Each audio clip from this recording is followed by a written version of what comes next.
Enjoy the show. Drive on Lugnutz.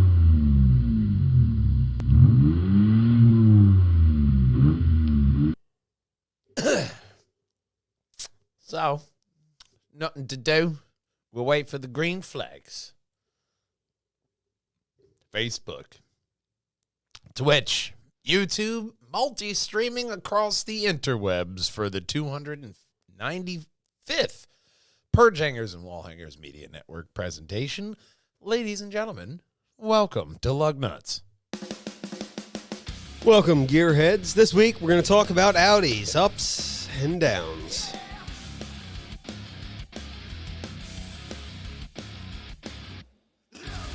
On the last Elise, with a Mercedes drop top, Mitsubishi Dakar,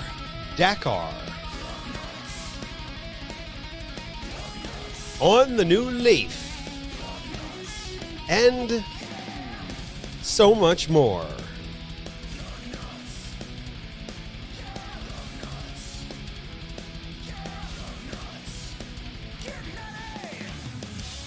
Play on my China.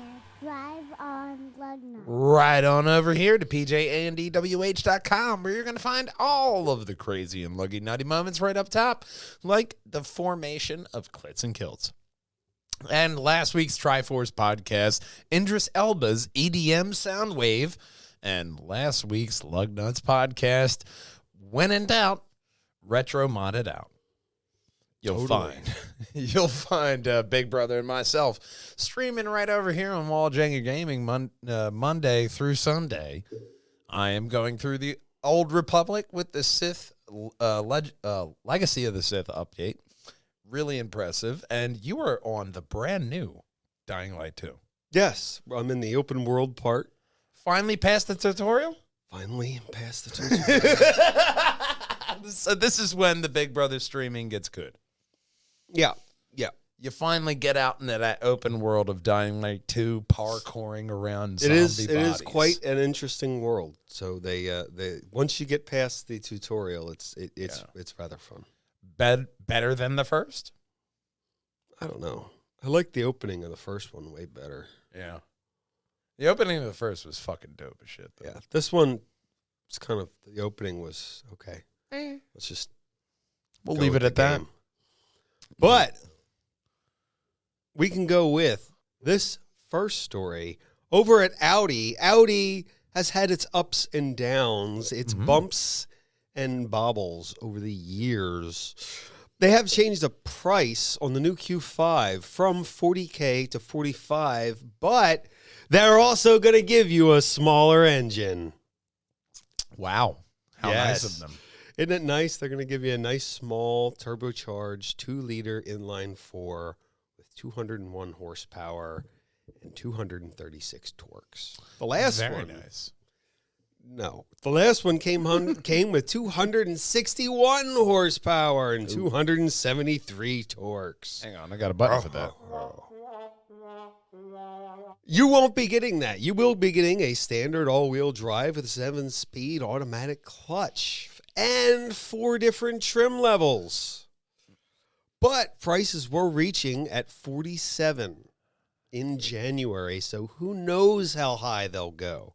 Because there's like 5 stories I ignored on markups. Yeah, because you have the 4 different trim levels. I mean, really, the 47, that's base model, right? Yeah. You got like a top-tier performance model, and then you got like a tech package model. What you really want is last year's with the bigger engine.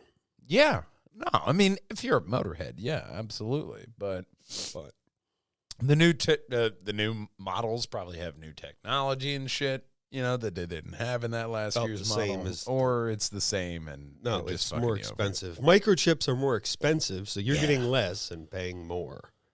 Remember that, Red, less is more. Well, unlike this next story where the past can be your future. Sad trumpet? No. Oh, okay. It's not sad. It's sad if you don't win the auction or come to this guy's terms, where they're having a Land Rover sale. The largest soft dash Range Rover collection in the world. Very impressive. 19 soft dash Range Rovers from 1995 crop top V8 Range Rover Classic. 2 Discovery 2s. Those go for a lot of money, by the way. Discovery 1s from a single 2005 LR3 with a blown engine, a classic Defender 90, 2 Defender 110s, 2 Defender 130s, and a 2008 Range Rover Supercharged. And there are several unfinished cars, like bulk parts for a LHD Land, a Defender bulkhead, and drivetrains, Puma body parts, and mostly complete Discovery 2. I think they had a picture of one with missing engine parts there. I think it's... There you go. But the seller is very specific. What is wrong with the mouse? He doesn't want to break it up and sell each part individually, so he kind of wants to sell it in chunks, and he doesn't want to leave his home. That makes it a little bit hard. So this Florida man can be Oh, found there you go. with Florida. his 19 Range Rovers. You can come to me. I'm not going outside. You stay outside the door and you check out the cars, and I'm going to stay inside. I'm sure he's a very nice man. I'm sure.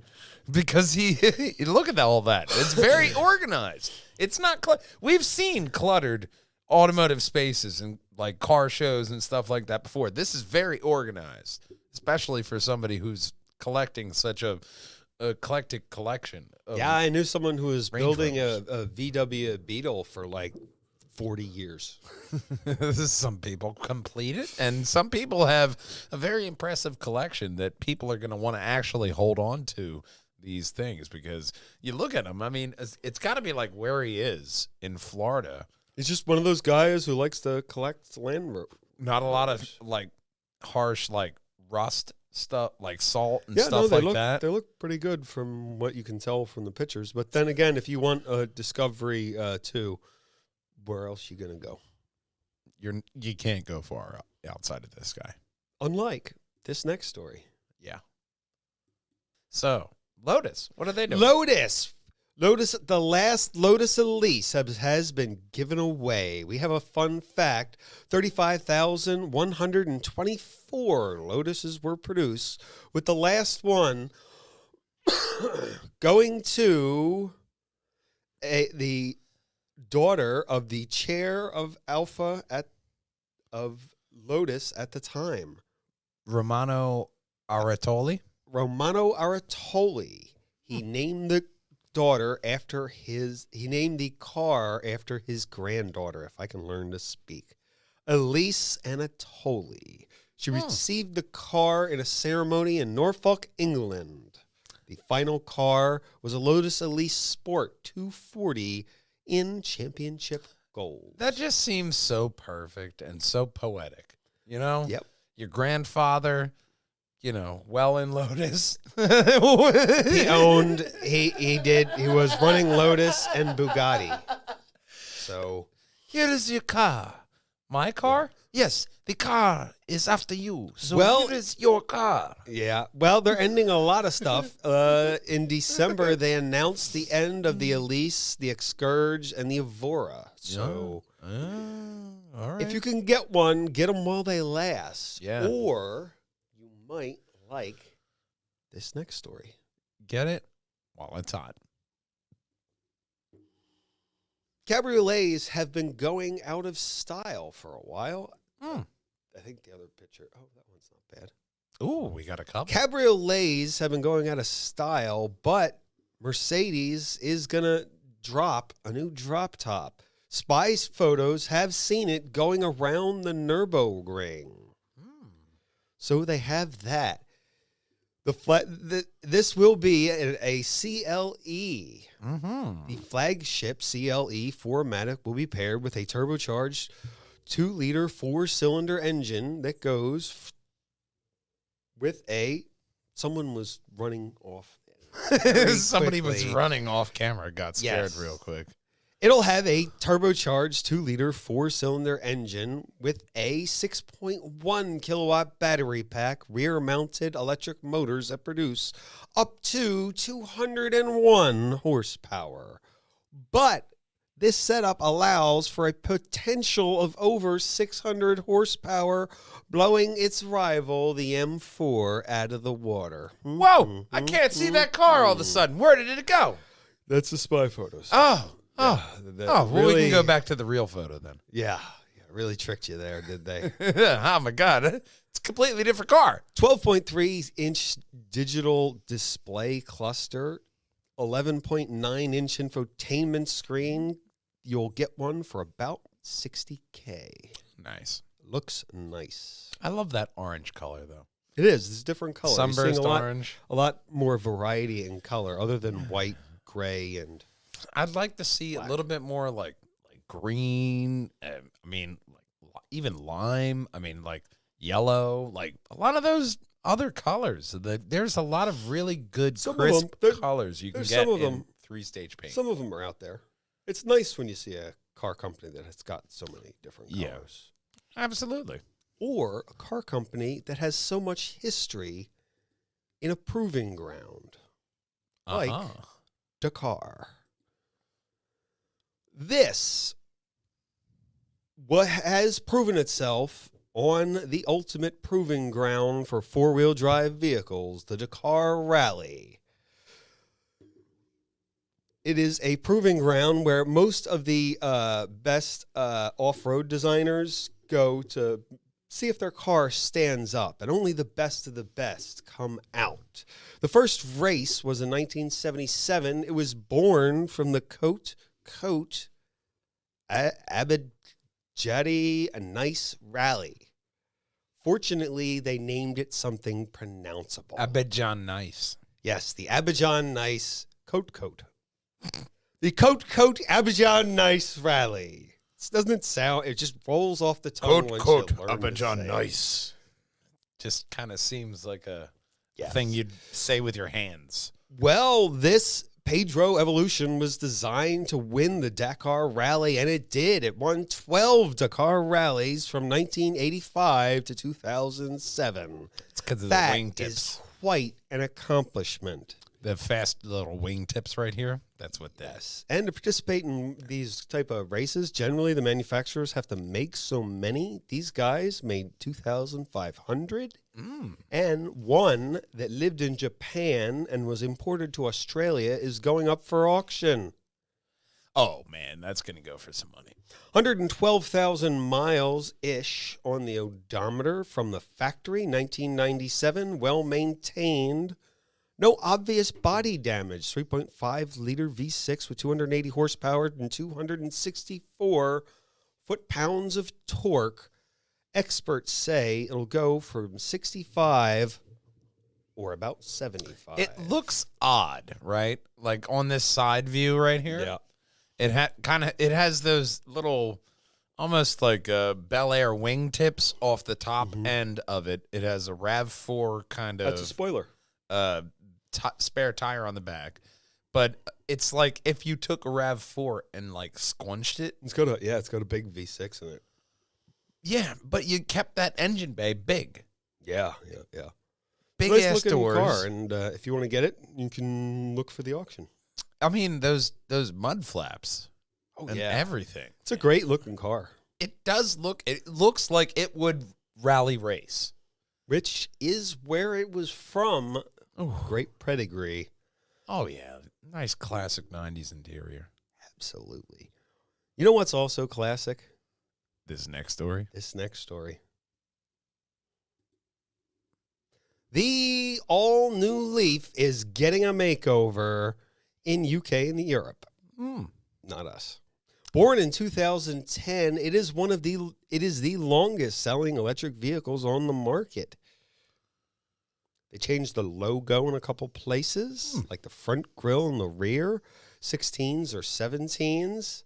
Those Ugly wheels, ass. though, man, Ugly ass. looks like you could grade cheese on that shit when you're driving fast enough. Like, hang on, We got Parmesan out the back. So they have new colors. They mention pearl blue, magnetic blue, 5 monochrome Blue. colors. Yes, blue. And 5 two-tone options previously unavailable for all you Leaf fans. The two tones are blue and dark blue. Blue and darker blue. Yes. Nissan has a very depressing future. And look, it also comes in gray. For all of you who want a nice, dull Who are they, fucking Eeyore? gray. Everything's It does blue have- and gray. They will have 2 battery options, a 40 or 62 kilowatt hour battery, depending on your trim level. It's nice, I guess.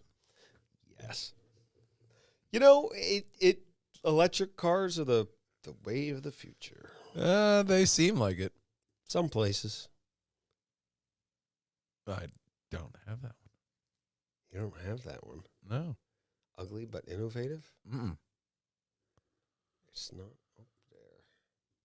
It is not. Well, we'll have to move on to F1 Corner then. A new... Up next, we have a brand new segment. Yeah, man, a new segment. I wanted to start off with this new segment called F1 Corner. And first up is the look at the all-new F1 cars set to race in 2022. Starting off is Alfa Romeo with Valtteri Bottas joining Alfa Romeo from Mercedes and is partnered with rookie Guyan Zhao, the first Chinese driver to make it into F1. Alfa Romeo finished 9th in the construct standings last season, but we look at their car here. Everyone knows Bottas. I think he's tired of being called second banana. Yeah, I mean, but look at this. This is very nice for Alpha. You got the fucking red and white, big stingray fucking gills in the front for sucking in all that air. Yeah, it looks fantastic. And then second here is AlphaTauri. AlphaTauri. Going with the gray and white. Yeah, the drivers Pierre Gasly and Yuki Tsunoda will hope. They got if you look at year. the front, it kind of looks like a shark. Yeah. I I kind of shark mouth thing going on there. Yeah, especially with the front grille here. Mm-hmm. And they hope to improve on last year's 6th place in the Constructors' Championship. AlphaTauri has finished 7th and 6th in the Constructors' Championships in their first 2 F1 seasons. And, of course, we have the very colorful Alpine. Alpine's new F1 car features a predominantly blue livery with blue livery with pink highlights. Yeah, livery? Yes, livery with Esteban Ocon. Brought them their first win. That was a great race. It was. In Hungary last year. That was a really great race. It was. I mean, once again. Although they're all great races. Oh, every single one. Yeah. And nice, pretty much, just like the last one. It's better than their car. It looks better than their car last year. Ooh. Yes, it does. Aston Martin. 4-time world champion Sebastian Vettel and Lance Stroll will race in this. The all-new AMR 22. Will the Mercedes-powered Aston Martin team finish better than the 7th in the Constructors' Championship last year? We will have to find out. Aston Martin. I mean, Lance Stroll. He had some good races, and Sebastian Vettel. I mean, shit, man. Why not? Aston could be a little powerhouse right there with those two. They could be. But we have Ferrari. Ferrari, the F175, has been given its name to mark the 75th anniversary of the first car to carry the Ferrari name.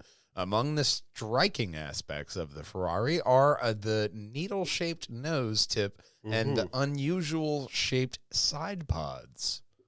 They are very unusual side pods. That right there, that almost looks like You remember those little disc Nerf gun things Yeah, from the yeah, 90s? that's kind of what it looks like. Pew, pew, pew, pew, pew, pew. You look like you're fucking shooting for first. They have been doing this for a while, so. I mean, it's weird, but look, man, you guys are the experts. I'm going to give it to you. Even if your car looks fucking weird as shit. Like right there, that angle does not look bad.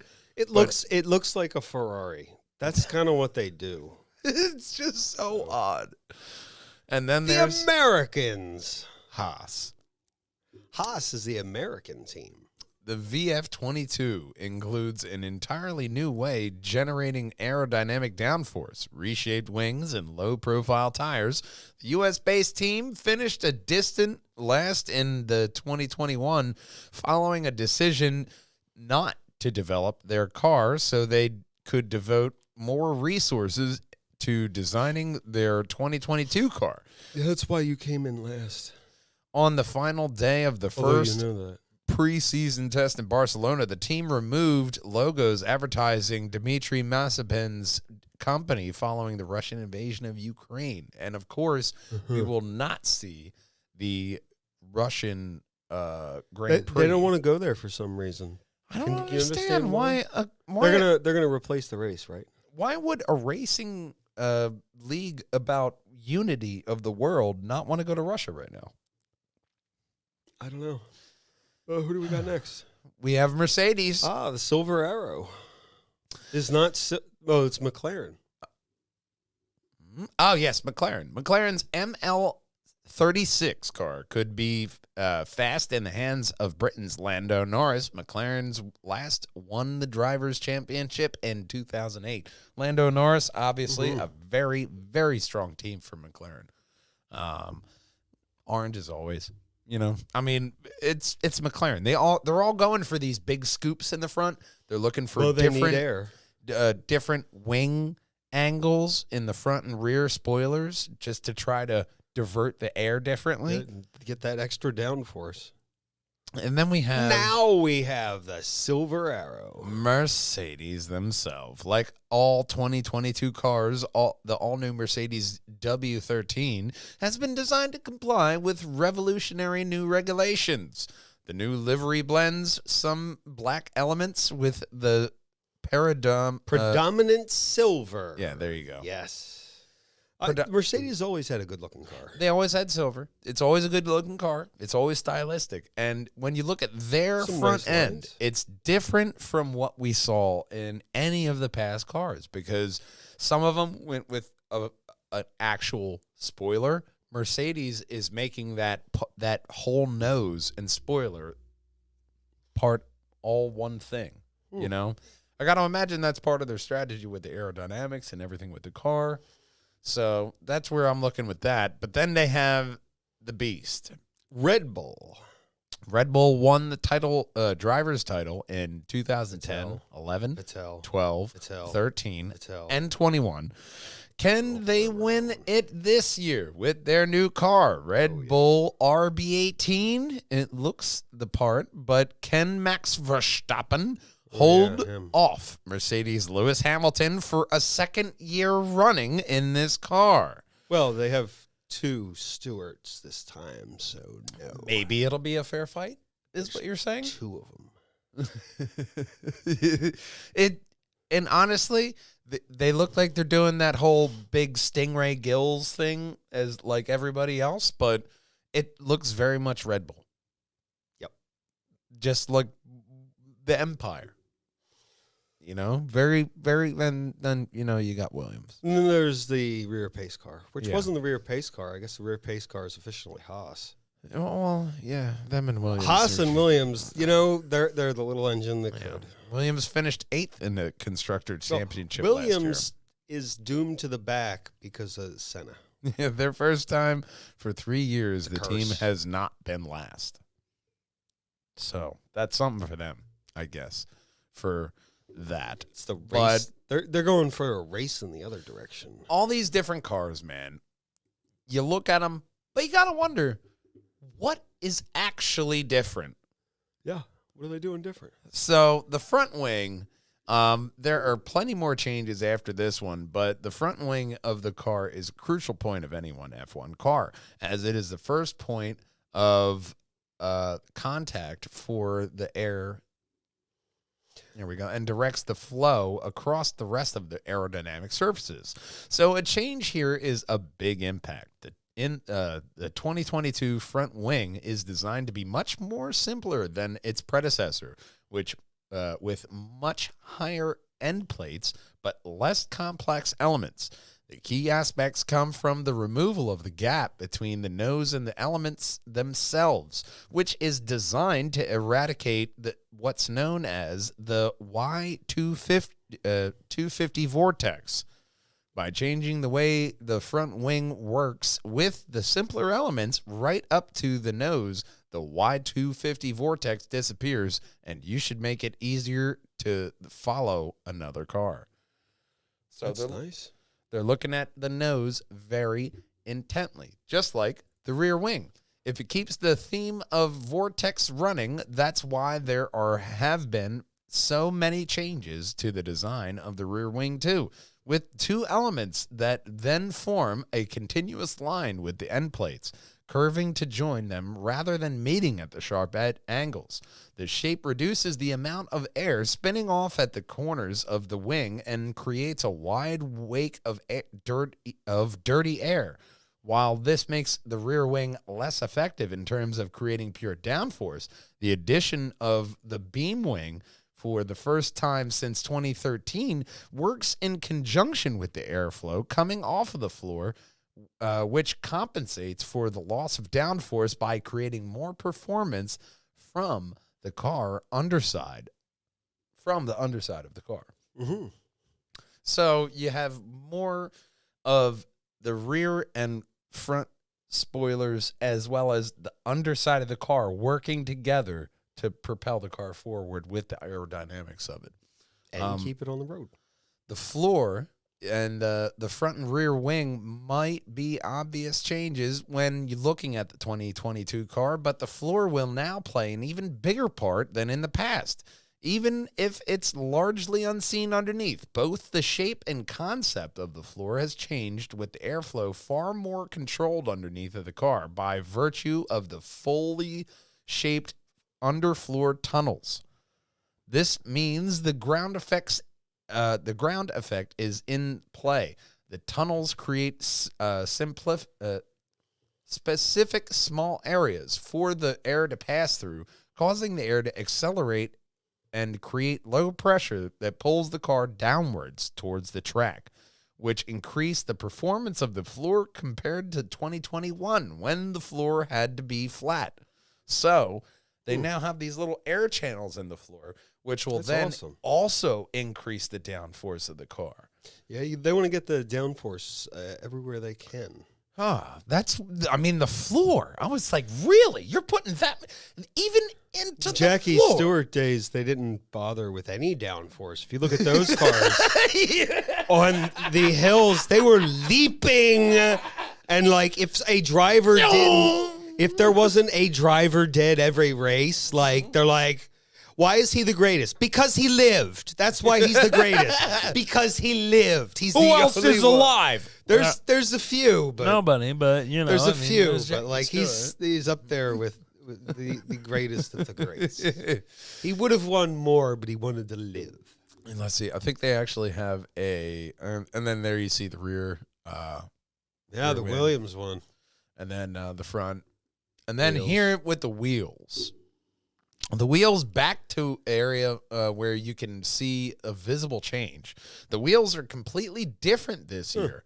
Gone are the old 13-inch wheels, and in come the 18-inch rims with low-profile tires from Pirelli to match. That will move the whole concept closer to what you would see on a car performance road car. Alongside this change, wheel covers have been added to reintroduce for the first time since 2009, but have to be far more simple than some of the covers that were developed by teams in the mid-2000s. Then teams were using complex designs for aerodynamic performance, whereas now the intention is to limit the aerodynamic efficiencies that the wheels and tires can create while cleaning up the airflow in general. As the front wheels create significant wake disrupted air, small winglets are also being permitted for the first time, which curve over the wheels from the inside, similarly aimed and at ensuring clean airflow. That's a good idea. That's new. I can't wait to see how they perform. Yeah. And then the badge boards. You know, those winglets are going to be the first thing to go if something goes Oh, yeah. Oh, yeah, the first thing. When they're in there, you know, occasionally they do drive over one another. Yeah. It happens. And then the They're winglets, gone. couple winglets gone, and then he's Stuff not on the performing track. right. You hear the announcer, he's not performing right after that accident because the winglets fell off of the left and the rear wheels. See how it goes to the one side on the okay on the turn. There it goes. So the barge boards, an even more obvious departure from the past regulations is the removal of the barge boards that would sit at the front of the side pods and direct airflow around the outside of the car. Barge boards of this kind are no longer permitted, as the whole side of the car has been cleaned up as underbody performance is prioritized. Although a slight change is the return of cooling louvers on the bodywork of some cars. Yeah, to keep things cool and when you're really running. The last thing, fuel.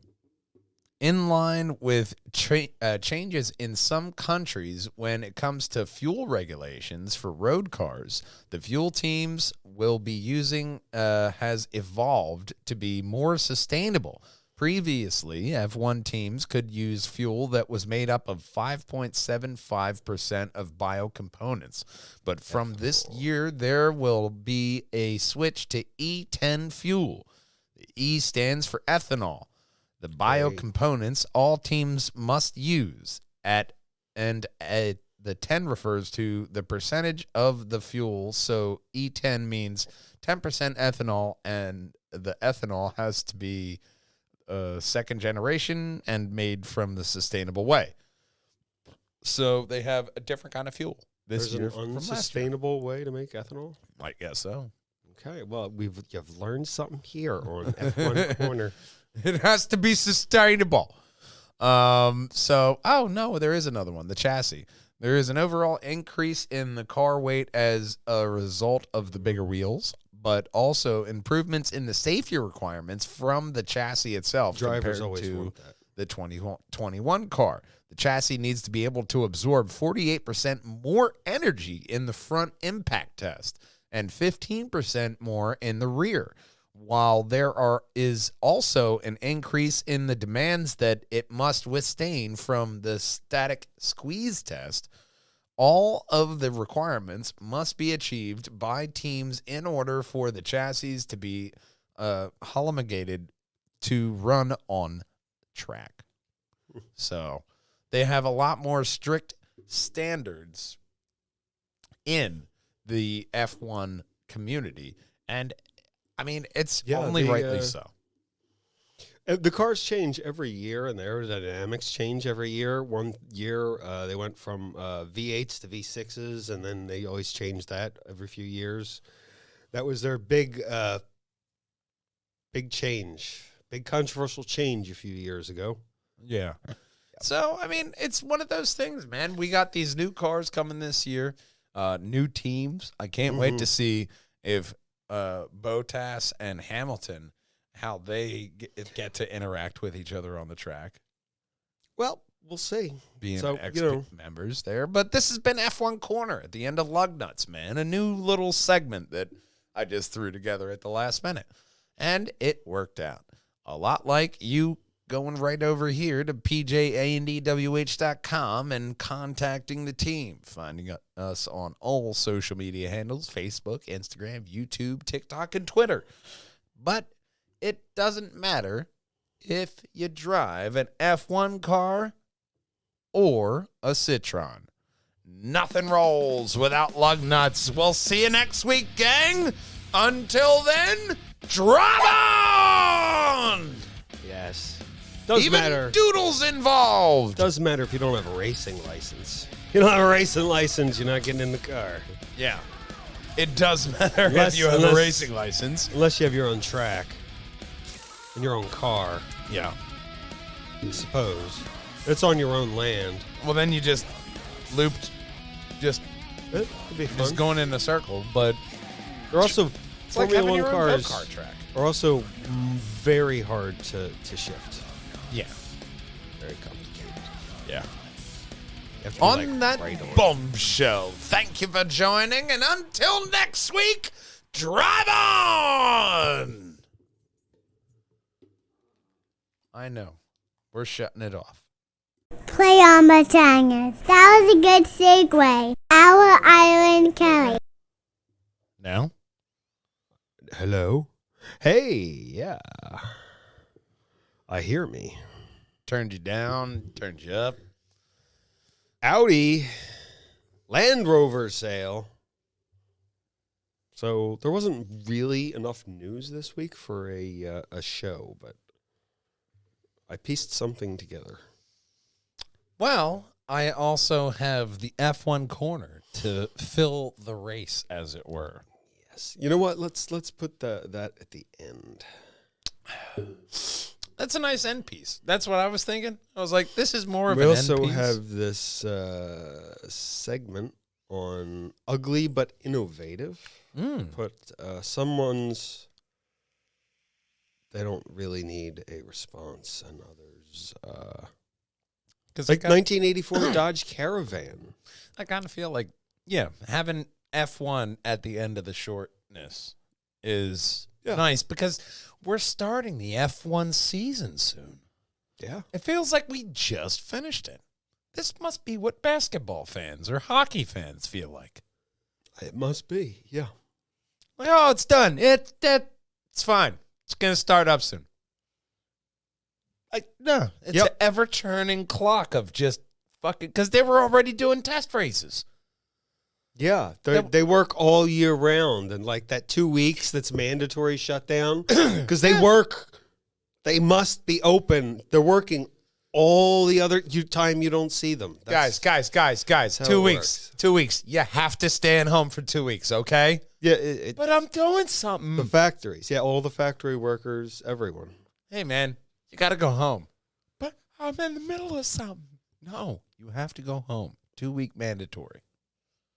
I feel like that's the job that you don't want to leave. It's part of racing because you love it. Right. Well, let's like loving hitting that subscribe button, liking it and commenting below. Right above my head, that's the very best purge hangers and wall hangers video for you. Right above Big Brother's head, that is every single Lugnutz podcast in a playlist. And like our main man Connor says every week, Drive on Lugnutz. we'll see you next week, gang. Drive on. Drive on Lugnutz.